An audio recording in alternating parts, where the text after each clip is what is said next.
The day I lost my job was the same day my father won $300 on a scratch ticket. I know this because he told me about the scratch ticket, led with it actually, when I called him that evening. He was in a good mood, and the good mood had a momentum to it that carried through the first 4 or 5 minutes of the conversation before I could find a place to say what I had called to say. He described the scratching of the ticket in detail, the gas station on Route 17, the specific brand, the way he'd used his thumbnail because he couldn't find a coin, the moment the third number aligned and he understood he'd won. $300. He was going to take my mother out to dinner. I let him finish. Then I said, I lost my job today. The momentum stopped. Not abruptly. It slowed first, the way a car slows when the driver hasn't decided yet whether to brake. What happened? He said. Layoffs, I said. About 40 people. Our whole product division. That's a lot of people, he said. It is, I said. A pause. Well, he said, you're good at what you do. You'll find something. That was it. That was the sentence. Not wrong exactly, it was intended as encouragement, and I understood it as intended. But it closed the conversation the way a period closes a sentence. You'll find something. The way you say it when you've already moved on to what comes next. When the next thing is dinner at a restaurant with your wife, and $300 in a card. We talked for a few more minutes about logistics. Whether I had a severance, whether I had benefits through the end of the month. He asked practical questions with the efficiency of a man who has decided the emotional portion of the conversation is concluded, and I answered them, and we said goodbye. I sat in the kitchen of my apartment and looked at the wall for a while. My name is Sofia Reyes. I am 31 years old. I was, until 11:45 that morning, a product manager at a software company called Veritas Technologies, which developed workflow automation tools for mid-sized businesses, and which had, for the 18 months preceding my layoff, been in the process of being slowly dismantled by a private equity acquisition that nobody at my level had been consulted about, and that everyone at my level had been watching with the particular dread of people who can see the logic of a thing clearly and cannot stop it. I had been at Veritas for 4 years. I had been good at my job in the way that I try to be good at everything I put genuine effort into.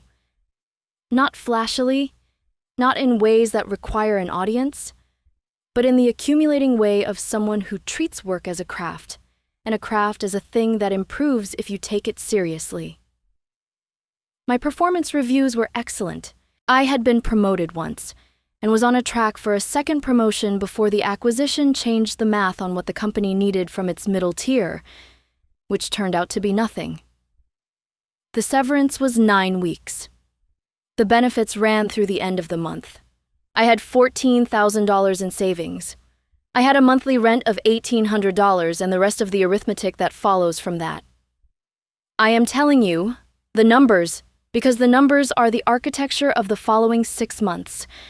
And understanding the architecture is the only way to understand what happened inside it. I did not expect what happened with my parents. I want to be honest about that. I expected difficulty, and I expected the particular difficulty of looking for work in a market that had contracted sharply in the previous year. And I expected the psychological weight of losing a job I had valued and a team I had liked, and a daily structure that I had not understood how much I relied on until it was gone. I expected all of that, and I had prepared for it in the ways available to a person with $14,000 and a habit of planning. What I did not expect was my parents. Not because they were unkind. They were not unkind. The sentence "you'll find something" was not unkind.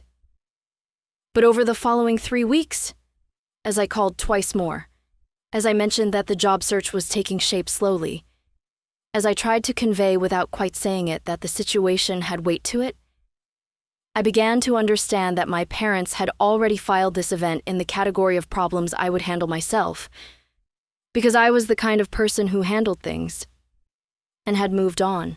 This is a legitimate assessment of who I am. I am the kind of person who handles things.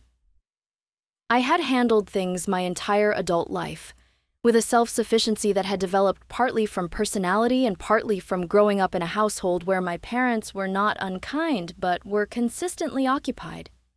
My father with his work, my mother with my younger siblings, the two of them together with a low-level financial stress that is the atmosphere of a family living carefully and without margin.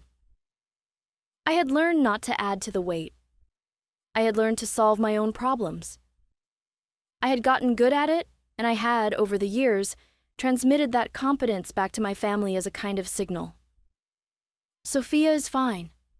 Sophia handles things. Sophia does not need the bandwidth. The signal had worked too well. 3 weeks in, I called my mother on a Sunday. She asked how the search was going, and I said slowly. She said the market was tough everywhere. I said yes. She asked if I was eating enough, which was what she asked when she did not know what else to ask. And I said yes, and asked about my brother's new apartment, and we talked about that for 20 minutes. And I got off the phone and stood in my kitchen and understood something clearly that I had been approaching obliquely for 3 weeks.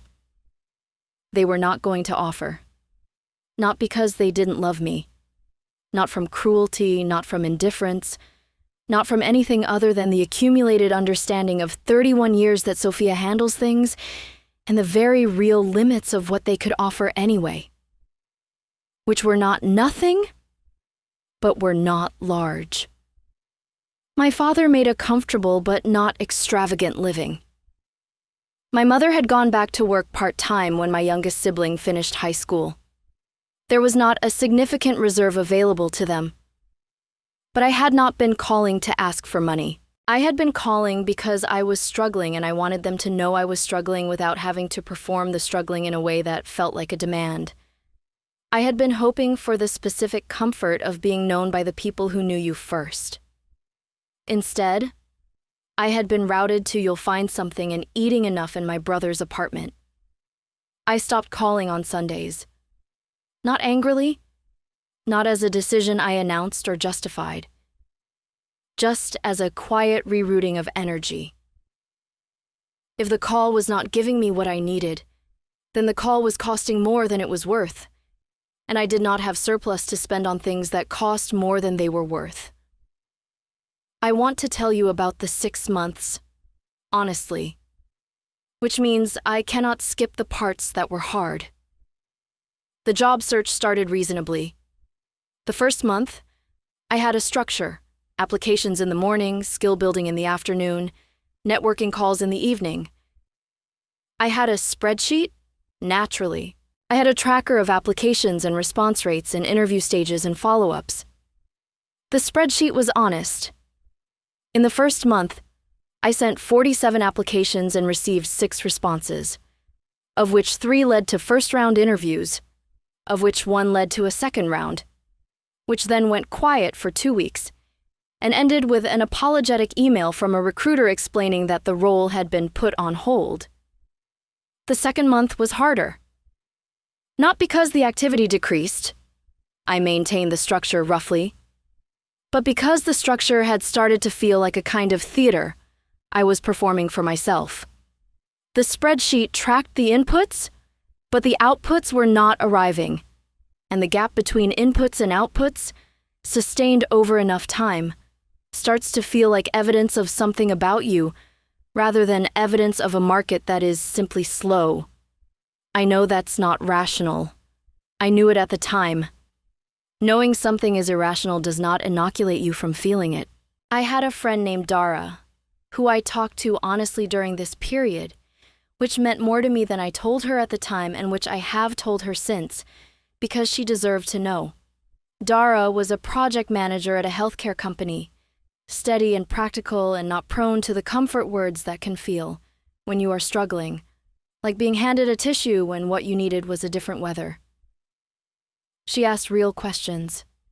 She pushed back when my thinking was off.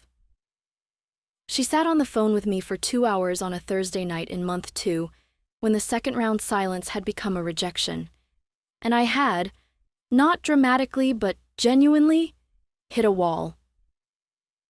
"You sound depleted," she said.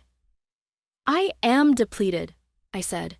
"What does depleted actually mean right now? Financially or emotionally or both?" "Both," I said. "But the financial is manageable. The severance runs through—" I did the arithmetic. 3 more weeks, then the savings. I have about 5 months of runway if I keep things tight. "Okay," she said. "That's actually not nothing." "I know," I said. "What's the emotional version?" I thought about it. About what the honest answer was beneath the versions I had been telling myself and other people. "I thought my parents would have checked in by now," I said. And then, because Dara was the person I was honest with, I thought they would have noticed.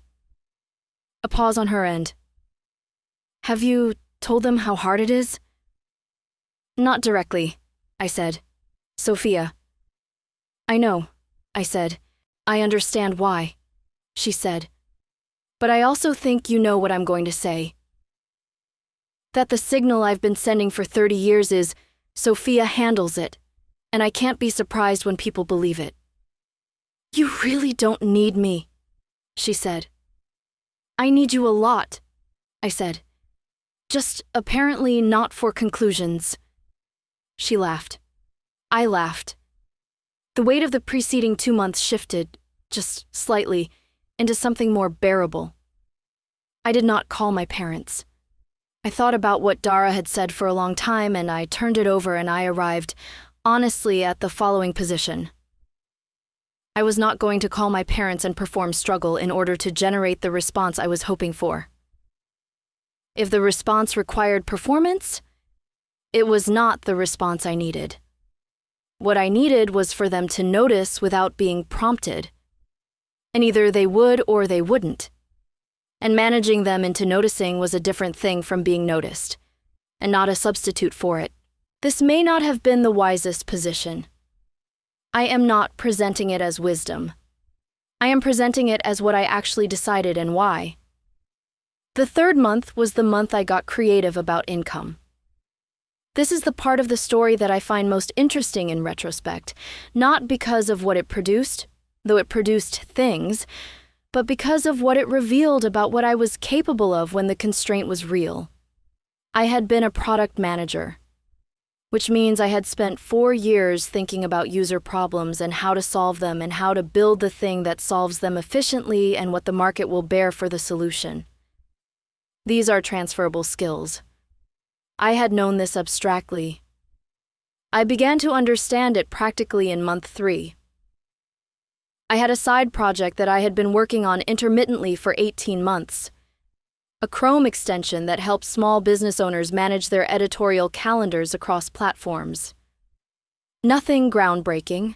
A focused solution to a specific problem I had observed in my Veritas work, where a lot of our SMB customers were struggling with exactly this. I had built a working version. It was not polished. It had been sitting in my GitHub for 4 months. I polished it. I want to be honest about the scale of what happened, because the honest version is more interesting than the inflated version, and this is not that kind of story. I launched the extension in month 3. I priced it at $12 per month, which I had calculated based on what I had seen customers at Veritas pay for productivity tools of equivalent usefulness. In the first month, I had 7 paying users, which was $47 after the platform fee. This was not a business. It was evidence, which is a different and more valuable thing at that stage. In month 4, I did something I had been reluctant to do, which was write about what I had built.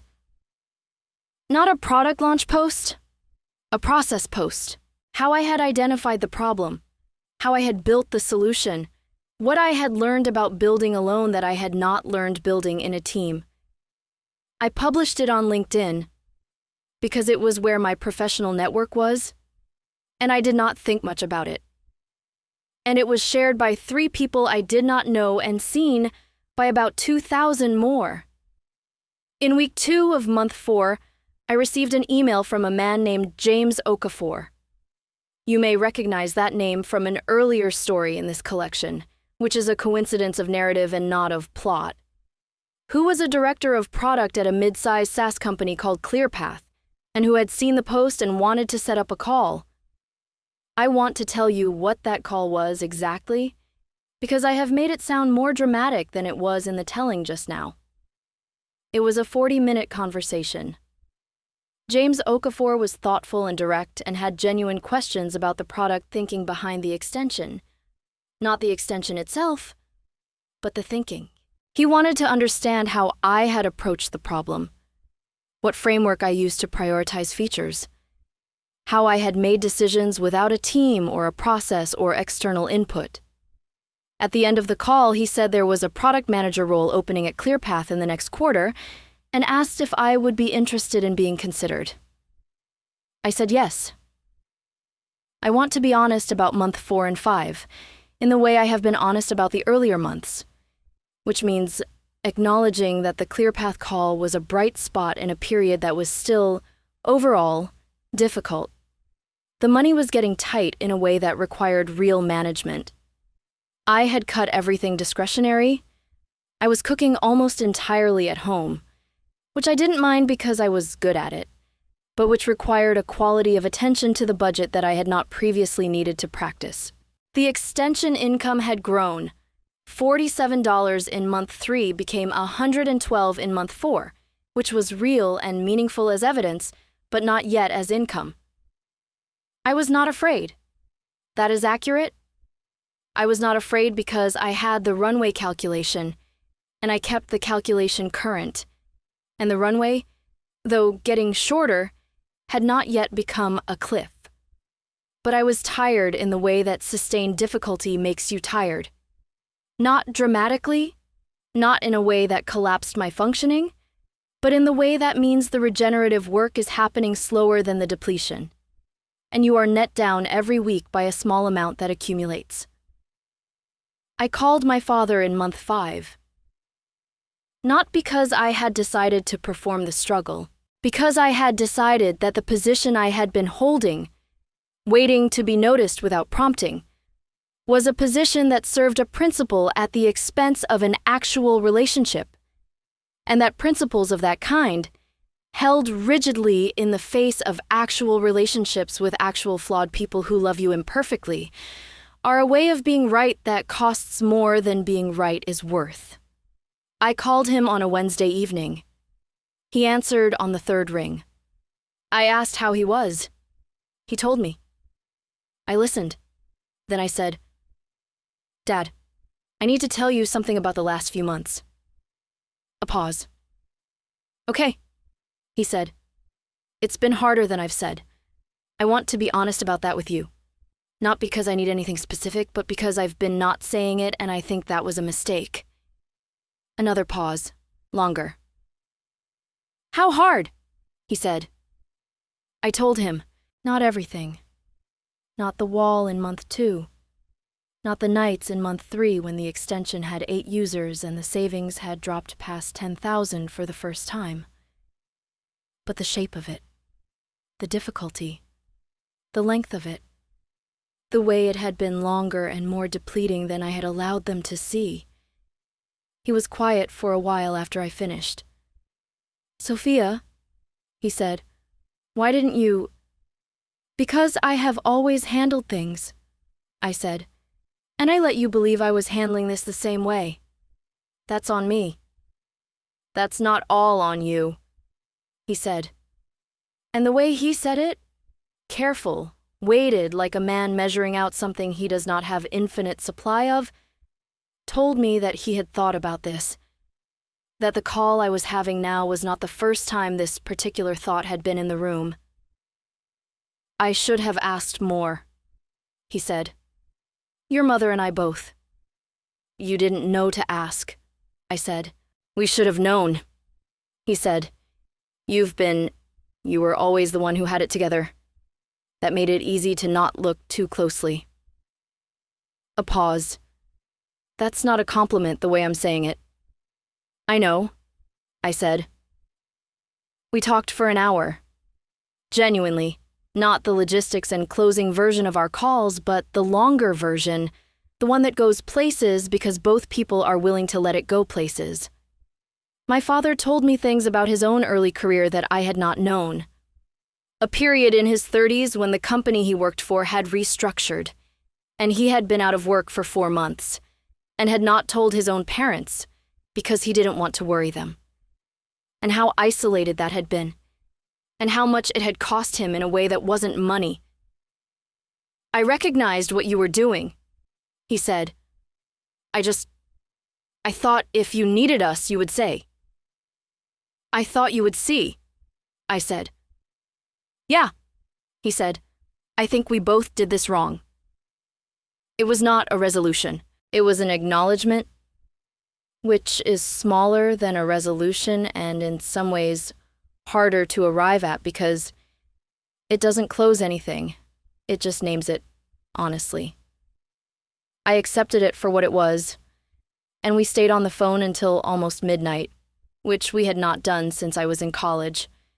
And when I got off, I sat in the kitchen and felt something that was not quite relief and not quite grief, but lived in the territory between them. The ClearPath interview process took 3 weeks. 4 rounds, each one longer and more technically specific than the last, each one requiring me to demonstrate the kind of thinking that James Okafor had been interested in on the initial call. Not product experience as credentials, but product thinking as capacity. I was good at it. Not because I performed well under pressure, though I do, but because the thinking was genuine, and the genuine version was better than any prepared version would have been.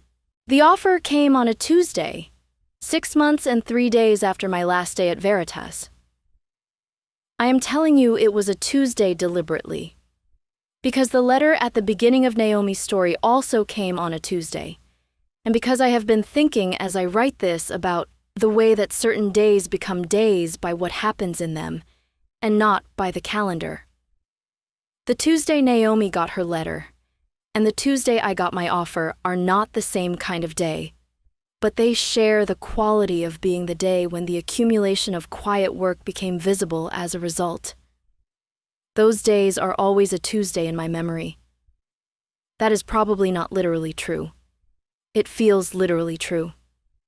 The offer was better than I had hoped, and consistent with what I had prepared myself to negotiate, which meant the negotiation was real, but not desperate, which is the only negotiable position I know how to negotiate from. I accepted it. I sent the email. I sat with the phone in my hand for a while. I called my father first, not Dara, though Dara got the second call, and it was a long and joyful one. My father first, because something had shifted in the month since our Wednesday evening call, and I wanted him to receive this news first in the same way I had wanted him to be the one to tell what the hard news actually looked like. He picked up on the second ring, which was unusual for him. I got the job, I said. The sound he made was not the sound of a man who had expected this call.